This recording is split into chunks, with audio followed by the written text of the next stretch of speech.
Omulungi ndaba nkwanirizaako olunaku lwa leero amanya Damba Eric omuweereza wano ku munno. Olunaku lwa leero tuli wano Office za People Power Ekamwota ng'era ekituleese wano lwe lukiiko omukulembeze wa kibiina kino ekya People Power lwategese okutuula okunnyonnyola ku nsonga ze ez'okwesimbawo. Omukulu ono agenda kulangirira ddi lwagenda otandika Consultations ze era atanye ne ku nsonga nnyingi nnyo ezibaddewo mu ggwanga era essaawa zino nkutwale twawandikira akakiiko k'ebyokulonda nga tusinziira ku tteeka lye bayita Presidential Elections Act akawaayirako kusatu akagamba nti omuntu yenna eyeegwanyiza entebe y'obwa president aba asobola okweyanjula eri Electoral Commission n'agitegeezaako nti nze neegwanyiza entebe eno ate njagala kutandika kutalaaga ggwanga. Twakikola omukulembeze waffe Honorable Kyagulanyi n'awandikira akakiiko k'ebyokulonda n'agitegeezaako. Akakiiko ne katuddamu ne kagamba ffe tetulina buzibu okwebuza ku bannayuganda kiri mu mateeka mugende mu maaso mwebuze ku bannayuganda temusaba bululu naye mubwebuuzeeko ate ne tukkaanya nabo kubanga akaseera k'okusaba obululu kajja kujja wali nominations nga ziwedde mu Augusito. Akakiiko k'ebyokulonda ekirala kye kagamba nti mutegeeze abakulu ekikwatako abapoliisi abatwala ebitundu ebyo ne tukkaanya nabo era poliisi tugiwandikira abakulu abatwala ebitundu bino ne tubategeezaako kaweefube waffe ono. Naye kyatonyamiza nnyo poliisi ate yo bwe yakola effujjo n'etagondera mateeka. Ffe twagondera amateeka ne tutegeezaako buli omu eyeetaaga okutegeezebwako naye ate poliisi yo mu kukozi bw'effujjo mu bumenyi bw'amateeka n'erinnya eggere mu nteekateeka zaffe. Bwe tulina okutandikira ekasangati poliisi yasalako n'egamba temujja kubeerawo wano batusibafe abamu tiyagaasi n'ebyaliwo abalala ne babakuba emiggo. Poliisi n'egamba nti kino twakiganye kubanga mwasawo okuteekateeka okwebuza ku bannayuganda mu kisaawe. Teri tteeka ligamba nti okwebuza ku bannayuganda kulina kubeera mu nnyumba. Naye bwe twavaawo nga tugenda ate lira twali mu nnyumba mu hall naye ate poliisi n'eyo okwebuza ku bannayuganda nakyo n'ekirinnyamu ggere. Kati ne tulaba nga poliisi ekozesa ffujjo okulemesa enteekateeka zaffe. Twaboneka meeting awamu ne Electoral Commission n'abakulu mu poliisi ne tuwaayo kwemulugunya kwaffe ne tugamba naye ffe tugondedde amateeka ate poliisi yeekwasa empisa n'amateeka lwaki yeekola effujjo ng'emenya amateeka. Electoral Commission akakiiko k'ebyokulonda kakakasa poliisi nti okwebuuzaako ku bannayuganda okwabona ku Kyagulanyi Ssentamu kuli mu mateeka amateeka gakukkiriza era akakiiko ne kagamba nti poliisi mukwatire awamu n'abakulu mu People Power enteekateeka zino zigende mu maaso. Ne tukkaanya nti enteekateeka zaffe empya ez'okwebuza ku bannayuganda bwe zinaagenda okutandika tujja kuwaayamu ne poliisi tubategeeze tutule wamu nabo era poliisi tugigamba nti ffe tetulina buzibu mutuyite tujje tutuule awamu tukkanye ku nsonga eno tulabe we tutambula. Poliisi twagiwandiikira eno ebbaluwa gye twawandikira poliisi nga tugitegeezaako nti tugenda kuddamu okutalaaga eggwanga nga twebuza ku bannayuganda bona ku Kyagulanyi. Eno ebbaluwa twagiwandiikanga 14 February Valentine's Day nga tugamba nti tugenda tandika nga 24. Poliisi twagiwandiikira nga wakyali akabanga kubanga etteeka ligamba nti minimum naku 3 ekitono ennyo naye ffe twagiwandiikira nga wabulayo ennaku 10 nga tugamba nti kati poliisi tukutegeezezzaako wowe weetaagisa tuyita mutuyite tujje tuwaayemuko nammwe. Naye poliisi twasuubira nti ejja naye ate tuwandiikira mu butongole kubanga oli bwakuwandiikira ebbaluwa ey'obutongole ate gwe noyagala omuddemu mu social media mu mawulire naki ffe tulaba nti si kyabuvunaanyizibwa kuba naffe twalisazeewo nti tujja bategeeza mu media oba ku social media naye ffe twakola ekyobuvunaanyizibwa ne tubawandiikira. So nga poliisi naye ne tusuubira nti nabo bajja kutuwandiikira mu butongole naye tebakikola enanga ate yavaayo n'agamba nti abo twalina kusooka kutuula nabo ng'enteekateeka zaabwe empya tezinnagenda mu maaso. Ne tugamba nti kale bwe kiri bwe kityo ne tuwandiika ebbaluwa endala nga tuyita mu balooya baffe. Era eno ebbaluwa yasayiningiddwa Honorable Bernard Sseggona omu ku balooya baffe. Poliisi n'egifuna ebbaluwa Electoral Commission nayo n'egirecevinga nga tugamba nti poliisi twawuliddeko nga mugamba nti mwagala kusooka kutuula naffe era nga bwe twagamba nti ffe mutuyite tulina buzibu twabawandiikidde ebbaluwa temwatuyise ate muli mu kwemulugunya mu mawulire. So poliisi ne tugiwandikira ebbaluwa endala nga tugamba nti ffe tuli ready mutuyite tujje tuteese era tulinze poliisi etuddemu ku nsonga eno. Naye ffe nga People Power enteekateeka zaffe ez'omukulembeze waffe Honorable Kyagulanyi Ssentamu okugenda neyebuuza ku bannayuganda zigenda mu maaso era nga Monday nga 24 tugenda kuba ku Popo Memorial Center kutandika ssaawa 3. Tutandikidde wano mu capital city e Kampala. Bwe tumala e Kampala era tujja kuba nga tutalaga eggwanga mu bitundu ebirala. Tujja genda mu Mambuka, mu West, mu East, ebifo eby'enjawulo mu ggwanga nalyo byo tujja bituukako nga tuvudde wano mu Kampala capital city. Ensonga endala gye tubayitidde okwogeramuko ye enkalala y'abalonzi. Akakiiko k'ebyokulonda kafulumiza enkalala z'abalonzi olunaku lw'eggulo era nga bannayuganda tubakunga okugenda mu kebera enkalala zino okukakasa nti oli ku lukalala information gye wawaayo bwetyo bagiyingiza naki pale tulina okubeerako polling station n'ebirala. So ffe nga bwe twakunga bannayuganda okwewandiisa okwetaba mu kalulu kano era ne kaakano tubakunga tibannaye mugende mukebera enkalala ezo mukakase nti information gye mwawaayo mweri mu system mu bulambulukufu. Weewaawo nga ba stakeholders kitukakatako okukubiriza bannayuganda bakunga naye tugamba nti electoral commission nga bo abakwasaganya abavunaanyizibwako kaweefube obwo tubasaba nti process eno mugitwale ng'eri serious kubanga okwewandiisa kwalimu obumulumulu nga mu bifo ebimu machines baali balina okukozesa nga teziriiyo, ebifo ebirala wezaali nga tezikola bulungi, ebifo ebirala abakungu aba electoral commission nga tebaliiyo obabadde nga bagenzeeyo katono saawa emu bbiri n'avaayo abalala bagenda okwewandiisa mu afternoon emisana nga tebaliiyo. So electoral commission tugisaba nti ate kino tekibeerawo ku luno eggulo nina ebifo bye nayiseeyiseemu naye nga enkalala zino abakungu oba electoral commission tebagenzeeyo ate nga bagambye bitandika ggulo paka nga 10 March. So akakiiko k'ebyokulonda tukakubiriza nti muweeyo obudde era mulage seriousness ku kaweefube ono abantu bamwe babeereyo enkalala baziteekeyo bannayuganda beebuuzeeko. Ensonga esembayo y'akalulu k'abavubuka akagenda okubaawo mu mwezi gw'okuna April nga ffe nga People Power tukubiriza abavubuka ekisinde ekya People Power bakyaniriza nnyo. Waawo tulinamu n'abakulu abakadde nabo nga batwetabamu batuwa amagezi batuwabula naye Uganda esinga kubeeramu n'abavubuka era abavubuka batuwaniriza nnyo nga People Power ne batusembeza era tubakunga akalulu kano mukeetabeemu ng'abavubuka babalonde tusobola okwesimbawo nga chairman naye n'abalala mulonde bavubuka bannammwe such that youth structures zino nga People Power zibeere zaffe. Tweyanza again. Thank you so very much. I'm now going to invite our team leader, the next President of the Republic of Uganda, Honorable Kyagulanyi Ssentamu Robert, to address you. Welcome, sir. Those that are still going through continuing persecution. As you know, even today as we speak, our sister Stella Nyanzi is being arraigned before court, and we wish her the best. We continue to stand with her and very many other people. As an artist and as a young person in Uganda, I want to send special condolences to our star sister, a young lady called Nikita, who acted in the movie Queen of Katwe. We lost her recently. May her soul rest in eternal peace. Now, so much of what I would have said has been mentioned by my comrade Joel. However, I want to emphasize that the balance of forces is still in our favor. The People Power movement continues to grow strong to attract support from the young and the old, from within and without. We thank the comrades that are doing the work here in Uganda and in the diaspora. You are doing an invaluable work.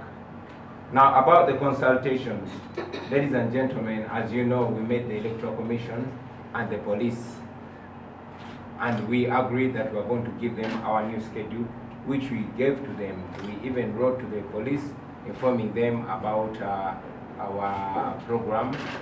Unfortunately, like Joel has mentioned, they have been elusive. All signs show that they are serving the regime and they are scared of having us connect with the masses out there. As you remember, in Kasanda, we just went to attend the function and the police deployed because they don't want to see us communicating with the people. Now, as the law provides, we wrote to them and followed the law to the T. However, just like Joel has mentioned, they are not responding the way they are supposed to respond. So as we speak now, our consultation is on because on our part, we have fulfilled every legal requirement that we must fulfill, and we wait for the police to communicate to us.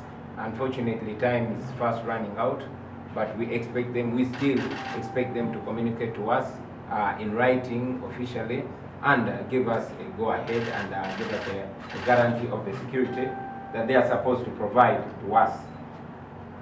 I also want to emphasize Joel's communication about the youth elections. Friends, we must take part in all these elections. We cannot leave anything to chance. Nothing is going to happen unless if we've influenced it, we as the people, and most importantly, the young people of Uganda. This is a young people's revolution. This is a young people's time. So don't wait for things to be done for you. Take part in all these elections, and yes, go right ahead and win them. I also want to mention that there has been a massive increase in the number of voters following our campaign calling upon the people of Uganda, more especially the young people, to register as voters. According to the Electoral Commission, there has been a 2.5 million new entry. We have 2.5 million new voters. We think that is an advantage to this struggle, and yes, we continue to encourage all the people to not only look at registering as voters, but going ahead and encouraging people to vote. More details will be given them as we draw nearer to the election. How to make sure everybody is involved and how to effectively get our vote. We want to appreciate the millions of people that responded to our call and registered as voters. We want to send our appreciation to the fellow leaders in different levels that encouraged our people to register as voters. Now we can boast of a massive number of voters, which we hope to see come out, cast their vote, and yes, going ahead to defend it. And finally, we want to continue our call to all the forces of change to unite, to stand together, to major on majors and minor on minors. We must not be seen to contradict each other or to be fighting against each other. We have a common enemy, and that is the Museveni dictatorship. And all our political guns should be pointed at the Museveni dictatorship and not at each other. We've been saying it that the population has already united. The people we are leading are already ahead of us. So I continue to call upon fellow leaders to come together, because as united forces of change, that is the only way we're going to have a liberation in our country, Uganda. I thank you. Kati mu Uganda basebo ne banyabo tubaniriza nnyo ku press conference eno. Twagala okubebaza bannaffe bannamawulire mu ngeri enjawulo olw'okujumbira oba olw'okwanukulanga omulanga gwonna gwe tuba tubakubidde nga tubayita naddala okugwanukula mu bwangu. Tubasiima nnyo, tubasiimira ddala. Tumanyi nti mukolera mu bugubi obw'enjawulo, naye okusigala nga muweereza nga mukola omulimu gwammwe mu bwesimbu, ekyo nno kye kimu ku bintu ebikulu ennyo ebijja okutaasa Uganda yatuuka eno. Ng'abakulembeze bwe tubeera n'omulimu ogw'okukola, nammwe bannamawulire mulina omulimu ogw'okukola, ate tubeebaza nate olw'okukola n'obwesimbu, si ku lwaffe naye ku lw'eggwanga lyaffe Uganda. Twagala okuweereza okubagiza kwaffe n'okusaasira kwaffe eri bannayuganda bannaffe abazze bayita mu buzibu obw'enjawulo. Twagala okubagiza bannaffe abaafiiridde mu accident y'e Mayuge, abaami n'abakyala, Omukama emyoyo gyabwe agiwummuze emirembe. Twagala n'okusaasira bannaffe bangi nnyo abakyagenda mu maaso n'okuyita mu buzibu. Munajjukira nti ssaawa zino zitwogerera mwannyinaffe Stella Nyanzi naye bamuleeta mu kooti olwaleero. Tumwagaliza buwanguzi bwokka era tuyimirira wamu naye mu kunyigirizibwa kwayitamu ensangi zino. Pozi nga munnabitone ng'omuyimbi era munnakatemba, njagala okusindika okusaasira kwange ku lwange n'oku lwa ttiimu eya People Power gye nkulembera eri mwannyinaffe omutennyo gwe twafiiriddwa Nikita. Mwenda mumanyi yali mu firimu eyawesa Uganda ekitiibwa eyaggwe mu katwe. Omwoyo gwe Mukama aguwummuze emirembe. Embeera y'ebintu nga bweyimiridde etulaga nti ekisinde kya People Power kyongedde okunywera, kyongedde okusikiriza obuwagizi okuva mu bato n'abakulu, okuva mu bakyala n'abaami, okuva wano ne Bunaayira. Era twagala okwebaza bannaffe bonna, bakulembeze bannaffe mu biti eby'enjawulo ne ku mitendera egy'enjawulo abagenze bakola omulimu guno. Bannange mwebale nnyo, temujjanga okwo. Ku nsonga ey'okwebuuza ku bannayuganda ku biki bye tulina okukola singa tuba tutuka obuyinza, mu mwaka gwa 2021 nga bwe mwategeerako basebo ne bannyabo nti twasinkana n'akakiiko k'ebyokulonda ne poliisi oluvannyuma lw'okulemesebwa poliisi okukola kye twali tulina okukola ng'ate byali mu mateeka era ne tukkaanya titugenda bawa puroguramu yaffe ey'okubiri. Puroguramu yaffe twagifulumya ne tugiwa akakiiko k'ebyokulonda ne tuwandiikira ne poliisi, naye obubonero bwonna basebo ne bannyabo bulaga nti poliisi engeri gyeze eraga nti no ekolera muntu omu, ekolera mwami Museveni, obubonero bwonna bulaga nti si beetegefu kutuleka kweyagalira mu ddembe lyaffe erituweebwa ssemateeka. Bazze babuzaabuza boogera kino boogera kiri, ne bwe twabawandiikira mu butongole tebaatuddamu mu butongole. So nga munaffe Joel bwabategeezezza, twazeemu ne tubawandiikira nga tuyita mu balooya baffe nga twagala bagoberera amateeka baleme gamenya bumenya batuddemu. Era wano wetwogerera ku ludda lwaffe twakoze buli kyetwetaagisa, twayise mu buli mutendera gwe twetaaga okuyitamu mu mateeka, era tusuubira nti okwebuuza kwaffe ku bantu kugenda maaso ku lunaku lw'ebbalaza wiiki ejja. Tulindiridde bulindirizi poliisi etuddemu mu buwandiike ng'etutegeeza nga bwekakasiza ebyokwerinda byaffe kubanga amateeka bwe gagyetaaga okukola. Njagala okugatta eddoboozi lyange nate ku muganda waffe Joel bwabategeezezza nti tukunga mwenna abavubuka bannaffe okwenyigira mu kulonda okw'abavubuka okugenda maaso. Guno mulembe gwammwe bavubuka, enkyukakyuka erina kuyita mu kulonda, so kikulu nnyo obutabireka wabula okubyenyigiramu. Tubakunga mwenna mwenyigire mu kulonda kuno nga mwesimbawo, nga muwagira era nga mulonda, oluvannyuma lwa byonna nga muwangula.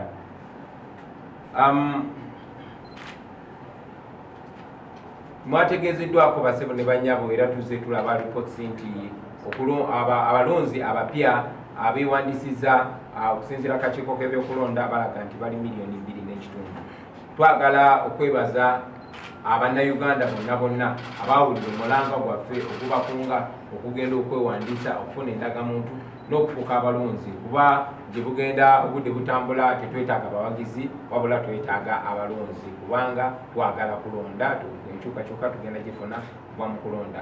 Twagala okwebaza bannaffe bonna abakulembeze mu ngeri zonna ez'enjawulo, si babyabufuzi bokka naye bonna abagomye omutwe mu kukunga Bannayuganda okwewandiisa nga abalonzi. Mwebale nnyo, mwebalire ddala, n'abeewandisiza mwebale nnyo, mwebalire ddala. Kati tulaga nti abalonzi beeyongeredde ddala. Akakiiko k'ebyokulonda katulaga 17,000 n'omusobyo. Kitulowooza nti balina n'okuba nga basingawo, naye enamba already eriwo ey'abalonzi esobolera ddala bulungi nnyo okulonda mu nnonda ey'omuyiika. Mwami Museveni ne tumusindika n'awummula nga nature nayo bwe mubanja okuwummula. Ekisembayo basebo ne bannyabo, twongera okuyita abakulembeze bannaffe mwenna abaluubirira enkyukakyuka nti tewali kigenda kutununula okujjako okwegatta, tewali kigenda kutaasa ggwanga lyaffe okujjako okwegatta okolera awamu okuva mu bibiina eby'enjawulo, mu nkola ez'enjawulo ne mu ndowooza ez'enjawulo. Obuzibu bwaffe buli bumu. Omulabe wa Uganda ali omu yenna kyemalira Museveni. So kiba kyabwebuusa okubanga ate twekontradictinga ffekka, kiba tekiwa Abannayuganda maanyi okulaba nga tetulwanagana ffekka. Kikulu nnyo okukwatagana. Abantu betukiikirira, abantu betugezaako okulembera bo baatusookayo dda, beegatta dda, bali wamu, batambula wamu nga Bannayuganda. Kitukakatako basebo ne bannyabo ffe abakulembeze okwatagana, okwegatta. Tugenda maaso nga people power okukwatagana ne bakulembeze bannaffe abalala bonna, naye kino si kyaffe fokka, mulimu si gwaffe ffekka, gwammwe nammwe Bannayuganda yonna gye muli, abakulembeze mu nnono, mu madiini, bakadde baffe ne abakyala baffe n'abaami baffe gye tubeera. Tubasaba buli omu akole kyasobola okulaba nga atuuka ku mukulembeze amulaga obwetaavu bw'okwegatta kwaffe ffenna kubanga Abannayuganda bwe balaba ansa awo. N'obugambo obwo basebo ne bannyabo njagala okubeebaza olw'okujumbira press conference eno. Njagala okwebaza abakulembeze bannange, njagala okwebaza mu ngeri enjawulo mwe bannamawulire okutuusanga obubaka ku bantu. Mukama abatuweera omukisa olwa Katonda n'ensi yange.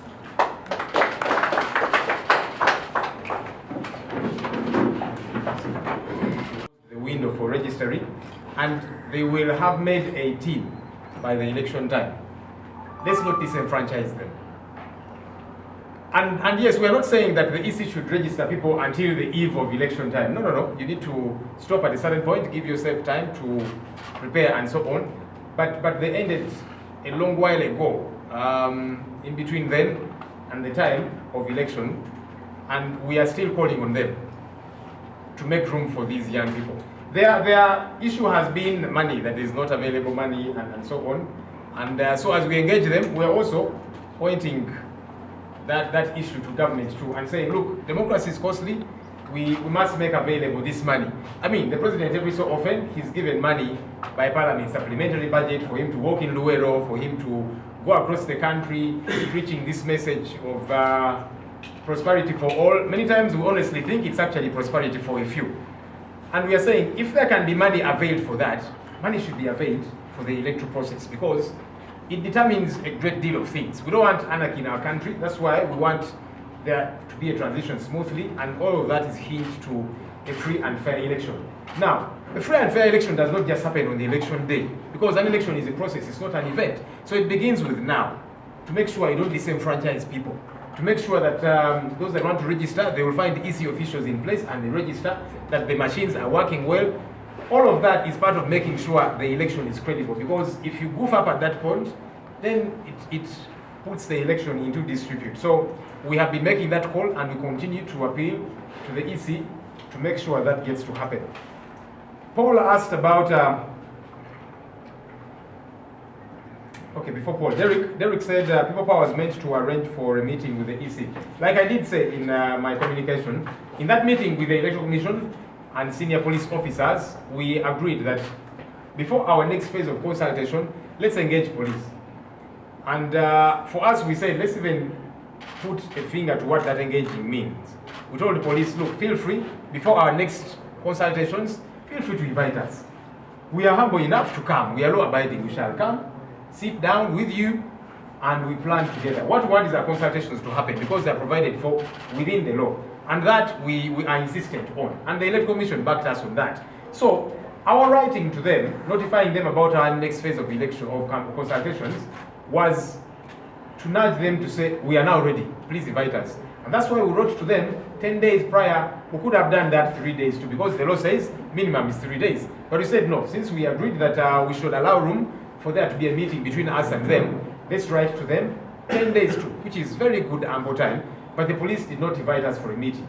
And we have said, okay, since you're not inviting us for a meeting, and yet we agreed that before our next phase, we should be able to sit and talk, we wrote to them another letter through our lawyer saying, look, we wrote to you, informing you about our next phase of consultations.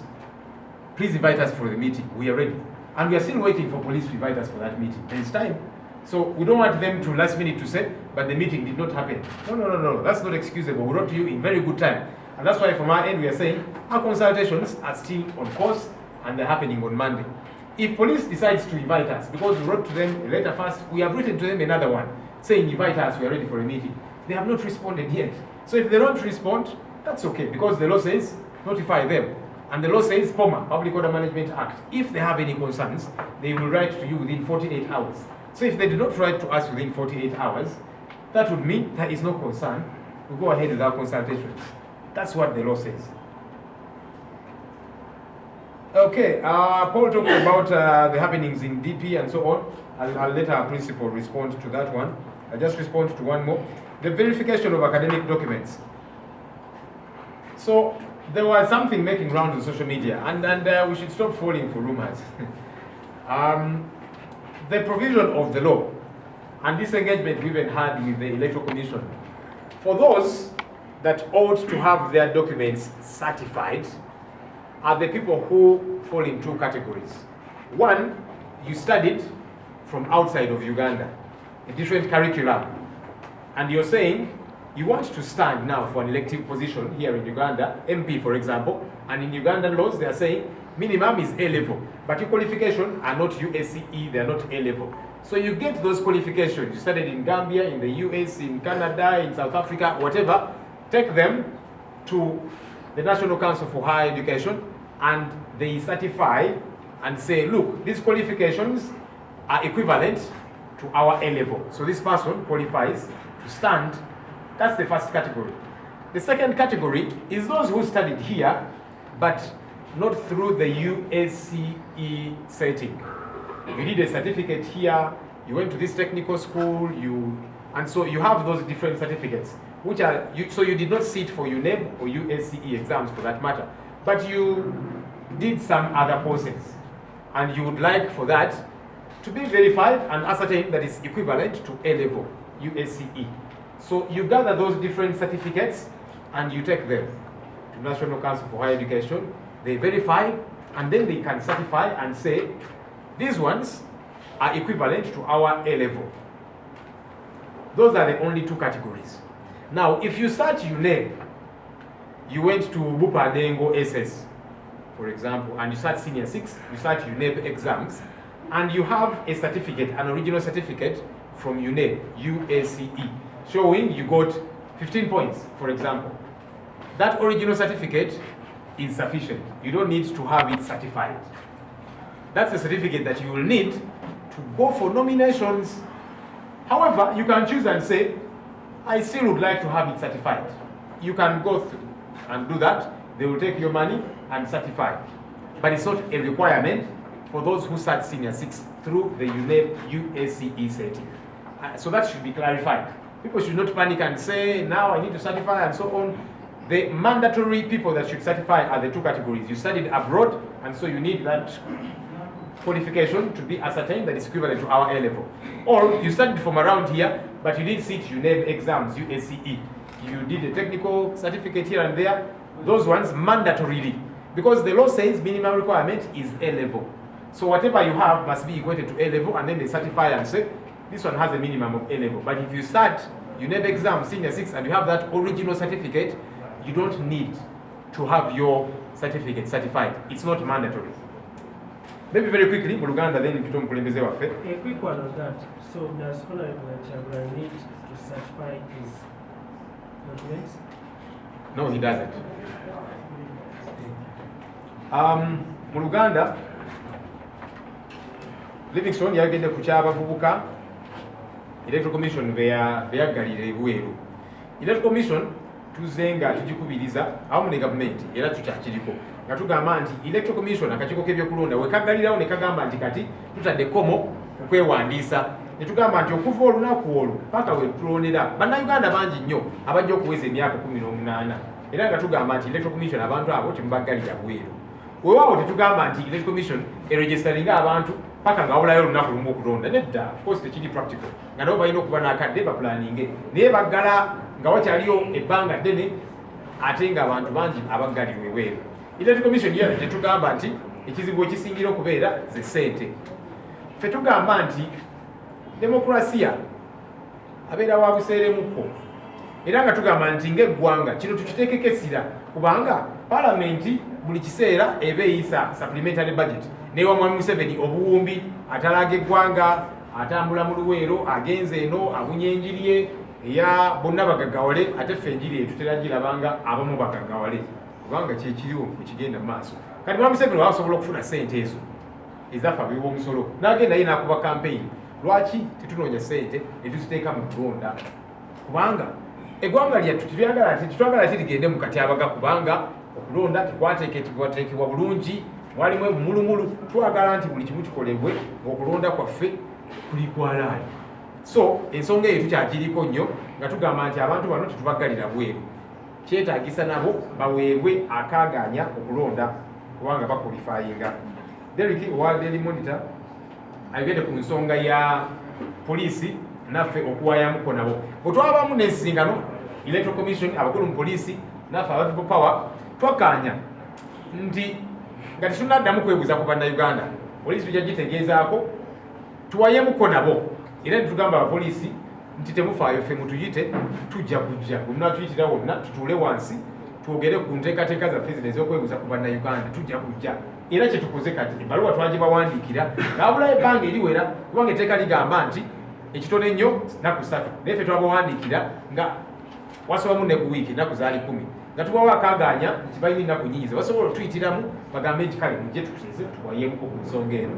Poliisi teyatuyita netugamba kale katujja bajjukiza era twabawandiikidde ebbaluwa endala katuyita mu lawyer wa fomu n'amateeka wa fomu Honorable Segona nga tugamba nti ebbaluwa twagibawa temunnatuyita nja kuwaayamuko nammwe tuwulira enanga n'abalala nga boogera mu mawulire nti abo tulina kusooka kutuula nabo ffe tulidwedde mutuyite era ebbaluwa gye twawandiise nga tubagamba nti mutuyite tetwagala ate mulinde wali ku lasiti mugambe nti abo tebajja tuwaayemuko nabo enteekateeka zaabwe tezigenda genda mu maaso ffe nga people power tugamba nti enteekateeka zaffe ez'okwebuuza ku bannayuganda lwako n'okukyagulanyi sentamu zigenda mu maaso kubanga buli kirina okukolebwa mu mateeka twakikoze so mande nga 24 tujja kuba wali ku Popo Memorial Center saawa 3 nja kusembayo neeno ekyokukebera kakasa ebiwandiiko verification ukulu bakiyita kikosinga otegera oluganda verification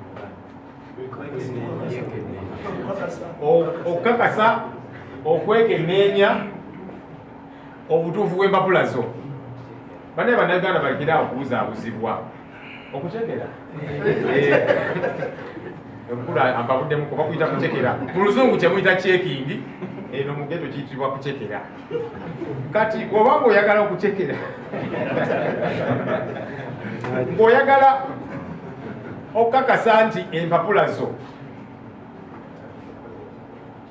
nti zitambulira wamu ne setting yaffe eya A-level kubanga etteeka ligamba nti omuntu yenna yegwanyiza okwesimbawo katugambe ku kya palamenti ku kyobwa pulezidenti alina okuba ekitono ennyo ng'alina empapula ezitandikira ku A-level senior 6 naye kati abeetaaga ogenda okukakasa UNEB ne National Council for Higher Education bagwa mu ttuluba lya mirundi ebiri erisooka abasomera ebweru wasomera Bungereza wasomera South Africa wasomera Ghana wawa mu system endala etali yaffe yawana eya UNEB oba olina okukwata ebiwandiiko byebyo byonna n'obitwala National Council for Higher Education ne bakakasa nti ono bye yasomera eri bikwatira wamu ne A-level eyaffe wano nti byenkanankana ne A-level eyaffe wano ettuluba eryokubiri wasomera wano naye tewatula senior 6 wagenda eno mu technical college n'ofunayo ka certificate n'ogenda n'ofunayo ka certificate ka myezi 6 biki bwe bityo nti kati osobola okukuŋŋaanya ezo certificate zonna n'ozitwala ku National Council for Higher Education ne bakakasa nti certificate zino zonna zenkanankana ne A-level senior 6 beba abantu ab'emirundi ebiri etteeka bwe ligamba nti naye bw'obanga watuula senior 6 wano mu Uganda wasomera bupandaingo SS n'otuula senior 6 era ne bakuwa certificate eya UNEB ofuna points 15 or whatever ng'eri original eyo certificate eba emala jojja okutwala ku nominations wali bakunominatinge teweetaaga kugisatifyinga waawo oba oyagadde tewali kikugaana osobola okugenda nosasulayo sente zo ne bateekako stamp ne stamp eyo teyeetaagisa obanga olina original certificate nga watuulira wano senior 6 naye abeetaagisiza ddala nga teeka okusatifyinga okukebera ne bakakasa be bali abasomera ebweru oba wasomera wano naye tewatula senior 6 wasoma bintu birala nnyo okugatta certificates ezo otuuke ku ya A-level osobodde okuddamu okuyita obukulembeze adde mu biri ebikambwe ebizibu ennyo anti yatugamba tubimukwasi sebo mubikwasizza. Tough questions. I even don't know why we invited those journalists to ask us those tough questions. But to answer a few, brother was asking what is the problem with the opposition. Ladies and gentlemen, we don't just represent the opposition as people power. We represent oppressed Ugandans. We represent Ugandans who want change. Ugandans from across the divide, from the opposition, from the NRM, from the business community. We are Ugandans who want better. And the question should be, what is wrong with us as Ugandans? We don't think we should be answering that question in words. And that's why we are trying, ever since we started the People Power movement, to answer that question practically.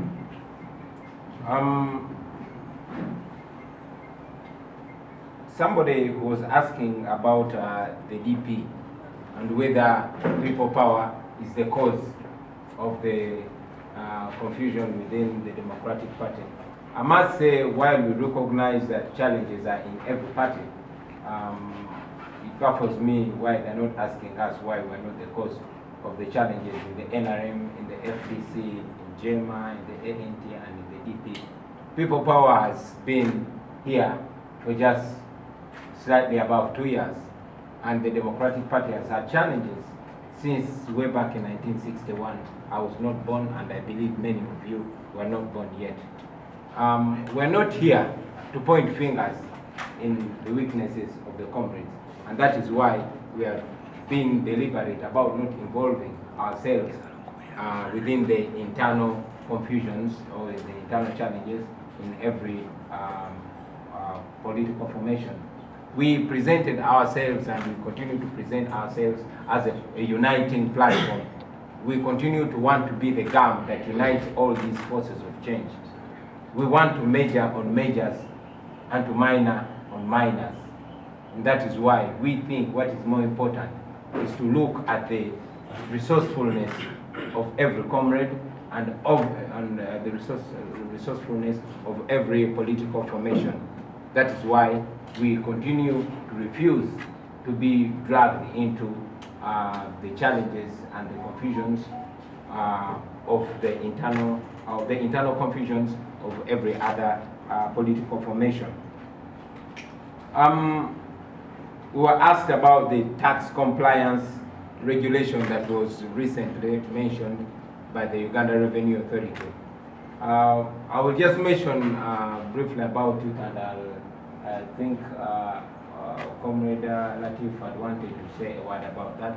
But, ladies and gentlemen, you've seen it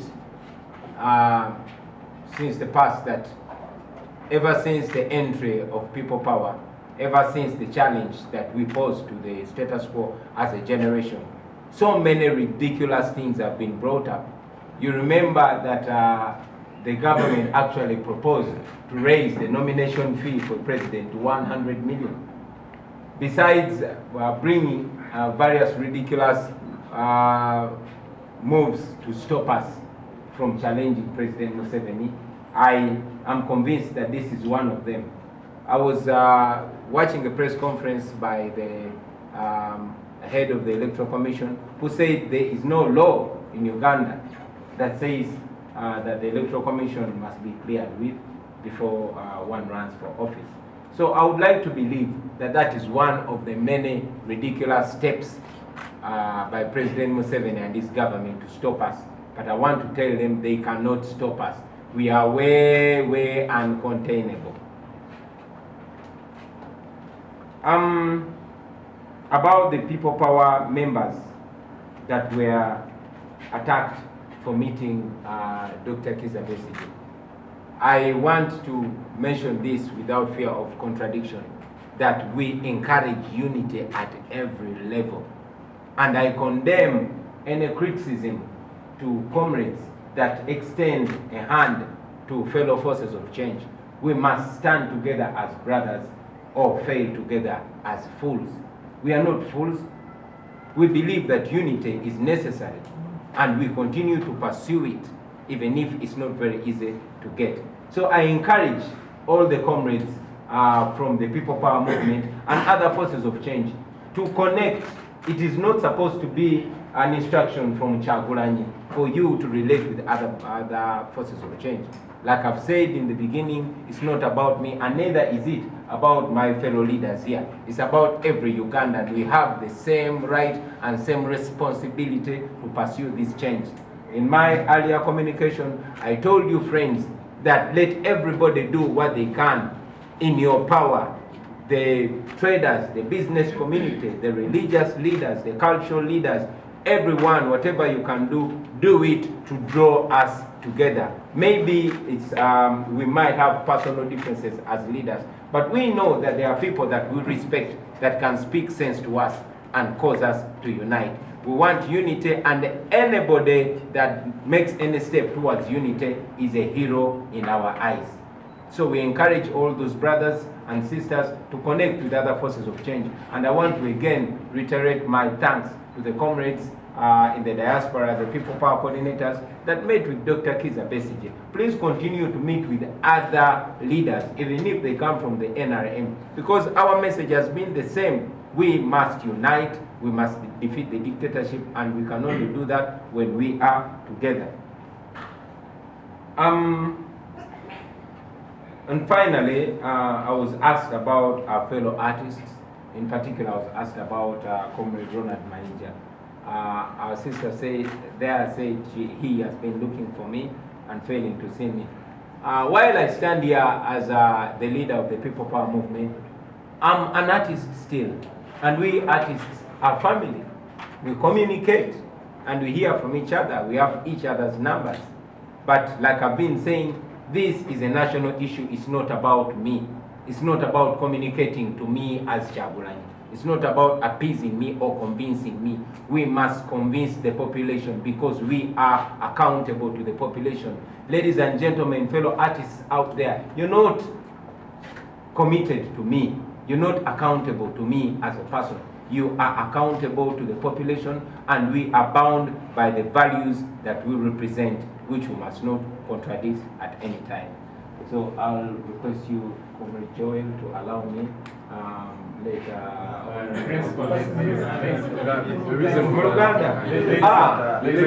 I thought all of you guys understand. There is a question you need to respond to. You are dealing with the state that has money, and I talked about youth that might be swayed by the cash. What advice do you have for the young people? Thank you very much. Muluganda. Omanyi Uganda mbadde ngina mbeerabira. Thank you very much. First, Muganda waffe yatubuuzizza nti opposition ebadde ki? Ekizibu kye kirine opposition. Baganda bange mwenna abali wano n'abatulaba eyo, tuli wano nga bannayuganda twatandika ekisende kya People Power si kukiikirira opposition yokka, kubanga bamumanyi opposition erina ebibiina bingi ate tukkiriziganya nabo. Twajja wano okuteekawo ekisende kino okukiikirira abannayuganda abanyigirizibwa abava mu bibiina ebyenjawulo, abava mu nzikiriza z'ebyobufuzi ez'enjawulo. Mwabo mulimu n'abo abali mu kibiina ekiri mu buyinza naye nga banyigirizibwa. Era ekyo okiraba nga tukwatagana ne baganda baffe bangi n'abamu nga bava mu NRM. So tetukiikirira just opposition, tukiikirira abannayuganda abanyigirizibwa bali mu opposition, bali ne mu ruling party.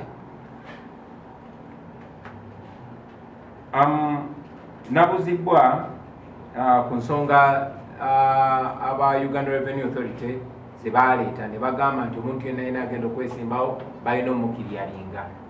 Ekyo nno newankubadde tekiri mu mateeka era nga bwe twalaba kulira akakiiko k'ebyokulonda yagamba nti tewali tteeka lyonna mu mateeka ga Uganda likwetaagisa kugenda kusooka kwetereza naba Uganda Revenue Authority. Naye mu ntunula yange nkirabanga ebimu ku bintu ebize bikolebwa gavumenti ya Museveni okutulemesa omwesimbako. Yatya nnyo ne gavumenti ye yatya nnyo ng'emaze okulaba ng'omugigi gwaffe guguddewo amaaso omulundi gumu ne tusalawo tukomye obufuzi bwe obwamusibira mu bbwa. Munajjukira nti waaliwo ekyalangirirwa nti bagenda kulinnyisa ssente z'okwesimbawo ku bwa pulezidenti okutuukira ddala ku miliyoni 100. Muzze mulaba ebize biyitiŋŋana nga bagezaako okuteekawo embeera yonna yonna etulemesa okwesimbawo. Era nina okukkiriza nti ne kino nakyo bakireese kugezaako okulaba ngeri gye batutangira kwesimbawo, kubanga nga bwe mumanyi abamu muze mukiraba nti bazze batusaako emisolo egy'enjawulo. Nze nalemesebwa okukola sikyakola mulimu gwange, naye ate Revenue Authority ekyampeereza zi taxi bill nti tuteebereza okuba nti obadde okola sente nyingi nnyo mu music so tukubanja omusolo bwe guti. Tekijja kutwewuunyisa nga baleese ebbaluwa, tekigenda twewuunyisa nga bandeetedde ebbaluwa egamba nti Kyagulanyi tukubanja miliyoni 3 oba 4 oba 5, n'olw'ensonga eyo tolina kwesimbawo okukola ki nga tumaze tusasula sente bwezityo. Tukitwala nti kekamu obutego obungi obusesa gavumenti eno bwegezaako okuteekawo, naye njagala okutwala omukisa guno bategeeza nti tewali kigenda kutulemesako ennunula nga bannayuganda, kuba ekyo twakisalawo tetugenda kudda amabiga. Sseruganda omu yabuuzizza ku nsonga z'ekibiina kya Democratic Party oba People Power eziyinamu omukono. oba people power yevunaanyizibwa olw'obutakwatagana obuli mu DP. Okusooka nkimanyi nti mu bibiina byonna ebyenjawulo wabayo obutakwatagana mu NRM, mu FDC, mu NT, mu JEMA ne mu Democratic Party. Naye ffe nga people power tuli kisinde ekyateekawo platform ey'okugatta bannaffe. Twagala nnyo okwerabanga gamu agatta abantu abaagala enkyukakyuka era tutunuulira abantu kuba obuyinza buli mu bantu.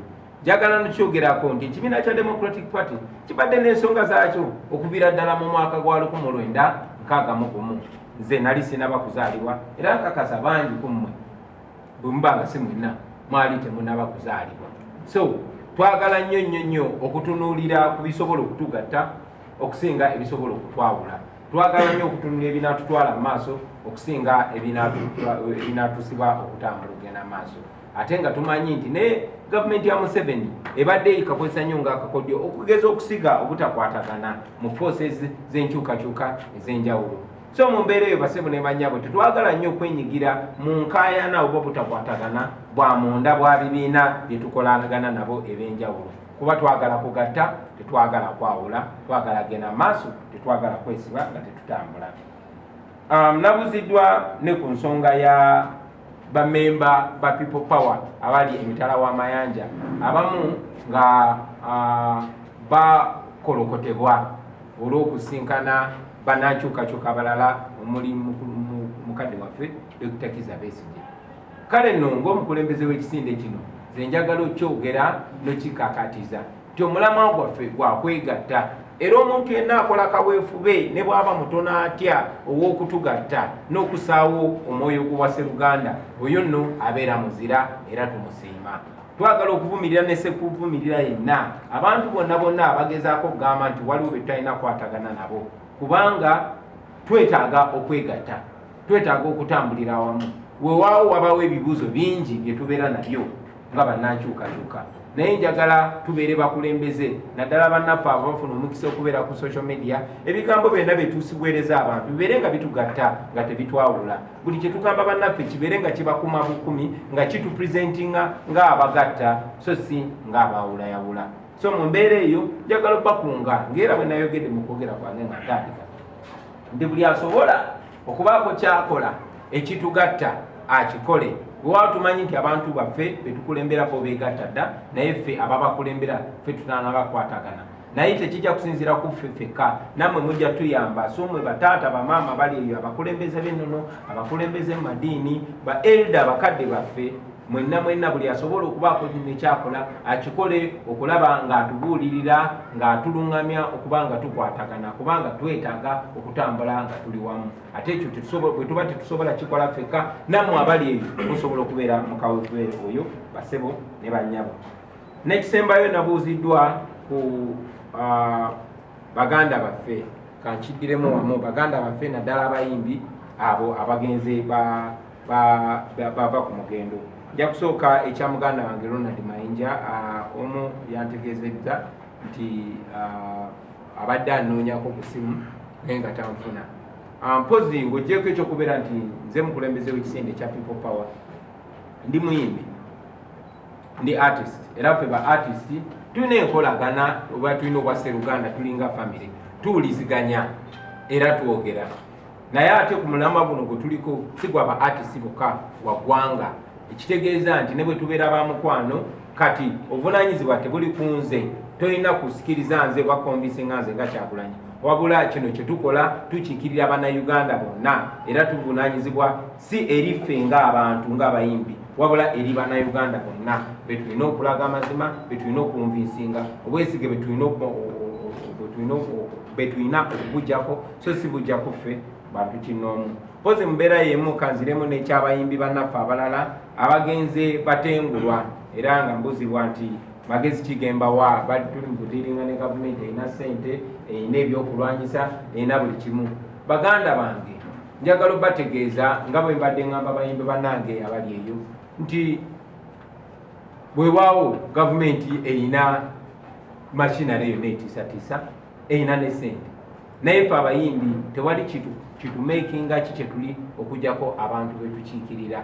bw'oyimirira ku ludda lw'abantu abantu bajja kubeereramu ng'obeetaaza, otoyimirira ku ludda lw'abantu n'abantu tebajja kuyimirira naawe. Kino tukikola muganda waffe omu gwe bayitanga Okot Biteke yagamba we artists are the mirrors of society. Ffe tulindabirwamu ya society, we are the spokespersons of our society. Kyetuyimbako kyekyo ekikiikirira abantu betubeeramu kye baba balowooza. So mubeere bamazima eri abantu bammwe n'abantu bammwe bajja babeererawo ku kiseera ekyo nga mubeetaaze. Ndowooza ebibuuzo byaffe. Yes, bambuzizzaako nekya eri tumwine okumusensalinga. Of course nali in full support of kumusensalinga era mbadde nga mpuliziganya ne babaka bannange Honorable Latifu ajja kikomentingako nga bwe twagamba tulina okulwana from different fronts.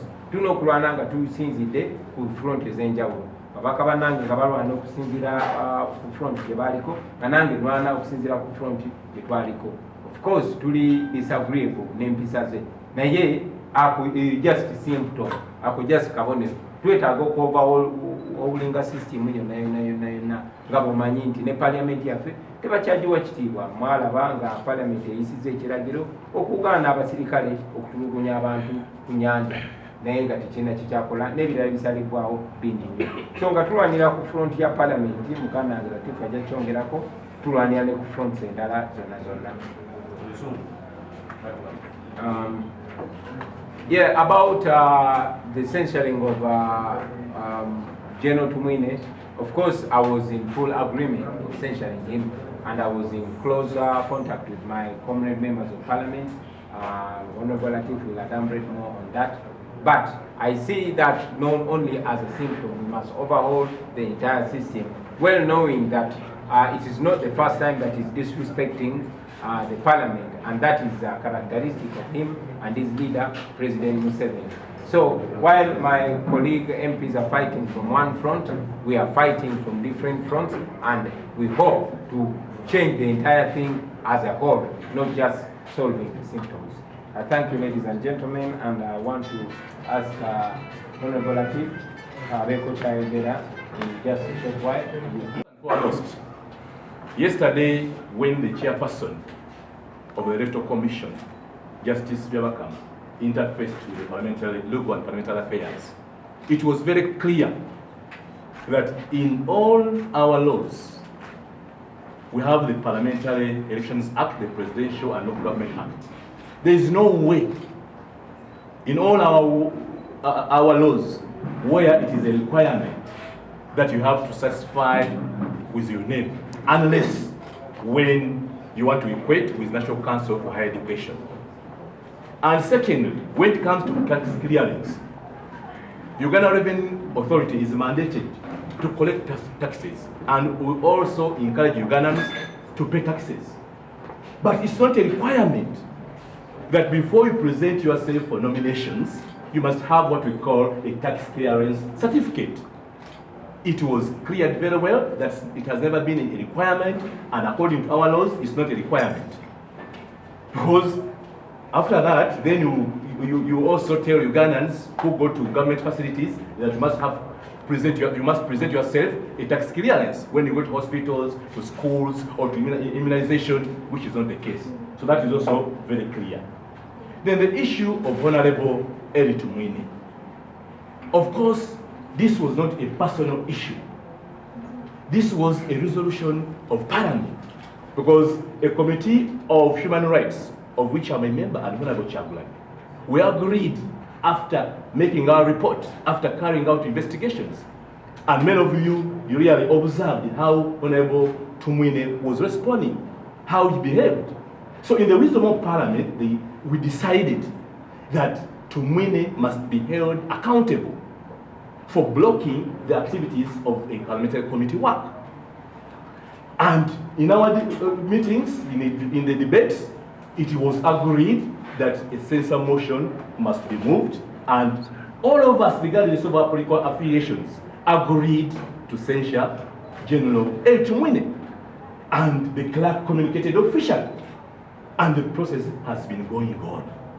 And those who have appended their signatures are there. So we, as Ugandans, as those who are fighting for human rights, we know that there is a lot of human rights abuses, and that's why for us we are convinced that we censure General A to win it. But I agree, as my boss has said, that this is just a symptom. It is a tip of an iceberg, because we need to overhaul the entire system. So the process is going on, and we are waiting the communication from the clerk, because 10 days are going to expire tomorrow, to see the outcome. But we are extremely grateful to all members of parliament who have appended their signatures in the best interest of all their voters. N'ebigambo ebyo twongera kakasa nti ensonga ya 8 mwine twagikanyako oluvannyuma lw'akakiiko kaffe akakulembera Honorable Egunyu okola lipoota gakalaga nti Kulutu mwine yalemesa ebintu bya parliament. Era bwe twayanjula lipoota parliament nekkanya yagiwemu obwesige. Era enteekateeka n'etambula. Twagala okwebaza ababaka bonna abataddeko emikono program egwako nkya kilaka abuulire sipiika ebivuddeyo, sipiika atubuulire ekigenda mu maaso. N'olwekyo ffe twakola ekintu kino nga tukikola mu mutima ogusinga okuba obulungi ogw'eggwanga n'okwagala okulaba ababaka bonna abaali awamu nga tugamba nti ensonga eno ebeerenga ekolebwa bwetyo. Twagala okwebuuza baliriddawa abo abakkanya naffe nga tuli mu kiteeso ekifaana bwe kiti. Ekyokubiri, ensonga ya UNEP twagala kuddamu kukikkaatiriza nti eno ensonga yatangaziddwa bulungi nnyo. Abo bokka abalina ebiwandiiko nga tebasomera wano be bali supposed okugenda mu UNEP.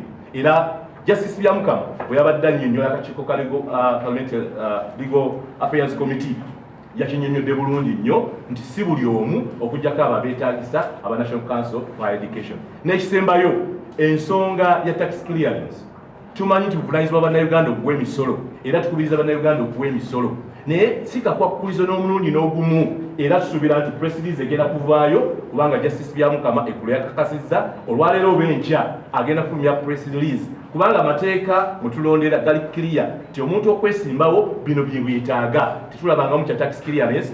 Tukubiriza bannayuganda okuwa emisolo, naye tekajja kuba kakwakkulizo k'abantu kwesimba, kubanga ojja kutuuka okugamba n'abanaagenda mu malwaliro ga gavumenti muleete ekiraga nti muwa emisolo babajjanjabe, n'abanaagenda mu masomero ga UPE ga USE muleete tax clearance, n'abanaagenda mu bintu eby'enjawulo. N'olwekyo ekyo revenue yekola ogwayo gw'okusolooza emisolo, naye ate kaleme kuba kakwakkulizo kakulemesa bannayuganda okwesimba, kubanga ate ako tabunyeze butonyeze eringa na 1% ey'abannayuganda bonna abawa emisolo. Mwebale nnyo, mwebale ddala. Katwogereko n'abamu ku bakulu mu kibiina kya People Power batubuulire biki ebibaddewo mu lukiiko luno n'ensonga ezoogeddwako bongere okuzittaanyaako tutegeere kiddala ekigenda mu maaso. Mukulu Ssebo, nsanyusa okulaba. Nsanyusa okulaba n'abatuuliriza mwenna n'abatulaba. Amanya n'eddoboozi nze Ssemugoma Hamdani Kigozi, nga nze coordinator wa People Power mu Kampala Metropolitan, ne mwanyinaffe wano Rema nga y'omu ku ba coordinators ba People Power mu Kawempe Division. Njagala okwongera okuggumiza n'okutangaaza ensonga ya President waffe Robert Kyagulanyi Ssentamu ey'okwebuuza ku bantu ennaku z'omwezi nga 24. Nga coordinator nkubiriza bannakampala mwenna nti enteekateeka za consultation ezigenda okubeera ku Popopo zigenda mu maaso ng'era bwe bakirambuludde emitendera gyonna egyetaagisibwa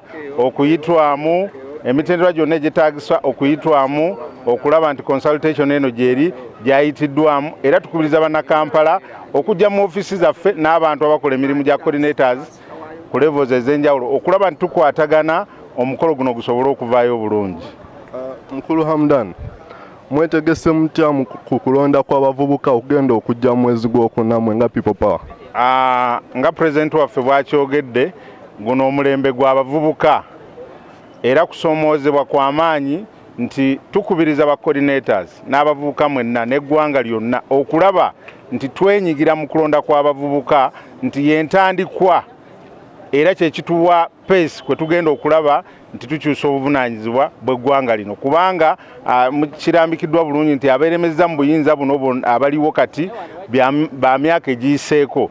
So challenge eri ffeffe n'abavubuka okulaba nti twenyigira mu bukulembeze mu kulonda n'okulondebwa, okulaba nti twenyigira mu bukulembeze obwekuddukanya eggwanga lyaffe. Mukulu Hamdan, bo mu lukiiko luno mwogedde ne ku nsonga y'enkalala z'abalonzi ezatandise okulagibwa wabula mu bitundu ebimu mu Kampala muno mwennyini mw'okulira nga coordinator enkalala zino eno tezinnabatandika kulagibwa abantu mwe mugenda mukoze mutya nga mwe people power okulaba nga abantu basobola ogenda okebera enkalala kuno zino okulaba bakwebale ekisookera ddala nga gye buvuddeko gubadde mulimu gwaffe n'okusinga abo abateekeddwa okugukola nga ffe tukubiriza bannayuganda okugenda okwewandiisa ddembe lya buli munnayuganda okwewandiisa kuba tosobola kukyusa biri mu ggwanga tosobola kukyusa bukulembeze buliwo nga tosobola kulonda bannayuganda twabakubiriza okugenda okwewandiisa era tubakubiriza okugenda okukebera enkalala display okulaba nti amannya gammwe buli omu weyewandiisiza ku register kwali bw'oba toliiko era okuba omulanga mu ofiisi zaffe gye tuli tulabe ensonga ki lwaki toliiko tukuyambe nga munnayuganda abo registers nga tezinnatuuka ku kyalo buvunaanyizibwa abo nga munnayuganda okutegeeza ofiisi yonna evunaanyizibwa naye ofiisi ezo bwe ziba teziyambye ofiisi zaffe ng'ekisinde kya people power nzigule mututuukirire tumanye bitundu ki registers ezo zitannatuuka era omulimu tujja gukola tulabe nga registers zituuka buli munnayuganda afune obwenkanya kulwa Katonda n'ensi yaffe amiina bannaye tubalamusizza nnyo erinnya lyange nze Rehema Mugambe nga ndi people power coordinator mpozi nze kyenjagadde obbakubiriza ku Mande bannaye twandibadde tubeera ffenna poliisi egezaako okwebuzaabuza naye tubadde mu conference nga tulina His Excellency Bobi Wine ebbaluwa zonna ndowooza muzirabye ababadde batugoberera ebbaluwa zonna buli kimu twakimaliriza dda nkowoola bannayuganda bonna abali eyo bannanga abanyigirizibwa abali mu mbeera embi tubeere nga tulwana tuggyeko abantu bano bannakyemalira Rehema Mugambe ge mannya gange nga ndi coordinator wa people power mu Kawempe division people power oye our power neyanza nnyo neyanzeke atanza nnyo nyawa omulungi byolabye essaawa zino eno bye bibadde mu lukiiko luno omukulembeze Robert Kyagulanyi ayogedde ku nsonga nnyingi n'ayogera ne ku nsonga y'omukulu Ronald Mayinja yagambye muno tasobola mutuukako ku ssimu era azimuzzeemu bulungi nnyo n'amugamba ye si ye yeetaaga okumusonyiwa wabula Ronald Mayinja alina okuvaayo n'ayogera eri bannayuganda n'ensonga za Consultations alangiridde nti ku Mande nga 24 lwagenda okutandika okwebuuza ku bantu ng'era atandikira ku Popo Memorial n'ebyo ebigambo sigenda kusuka wano eno kambagaliza olunaku olulungi nsigadde ndamba Eric mweraba